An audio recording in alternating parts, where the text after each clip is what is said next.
sommes toujours dans le live Téléfinance. Merci d'être avec nous. Place tout de suite au Market Movers avec Dorian Abadi, formateur en analyse technique. Bonjour Dorian, quelles sont les valeurs à surveiller? On va voir ça avec vous et on commence tout de suite par Air Liquide.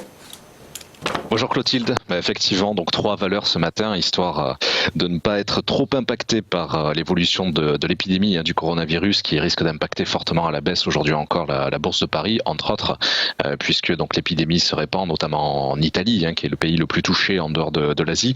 On a une seule publication vraiment digne d'intérêt pour ce lundi en parallèle, c'est l'IFO côté allemand donc qui est censé estimer le climat des affaires dans le pays. Alors au niveau d'Air Liquide, effectivement on continue malgré ce contexte assez sombre de profiter des bons résultats annuels qui avaient été publiés pour 2019 il y a 2 semaines. Alors comme pour beaucoup d'autres actions françaises, c'est vrai que cette évolution du coronavirus inquiète puisque dans le cas d'Air Liquide, il y a quand même un petit peu moins de 10% du chiffre d'affaires qui est réalisé en Chine. Pour le moment, c'est vrai que l'épidémie a mis à l'arrêt donc son activité, l'activité d'Air Liquide au niveau des bouteilles dans le pays, mais les usines dédiées donc à la grande industrie et à l'électronique continuent d'être en activité. Voilà, donc d'un point de vue technique, la hausse se poursuit fortement, celle que l'on avait analysée sur votre antenne ces dernières semaines.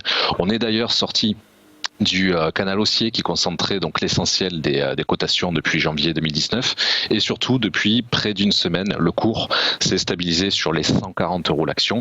Donc le titre a gagné plus de 10% en réalité depuis le 1er janvier 2020 et surtout le premier des 2 objectifs que l'on avait vu sur votre antenne a été atteint sur les 135 € l'action. Alors désormais bien sûr je continue de viser le 2e niveau annoncé sur les 144 €, donc 4-5 € au-dessus des valeurs actuelles.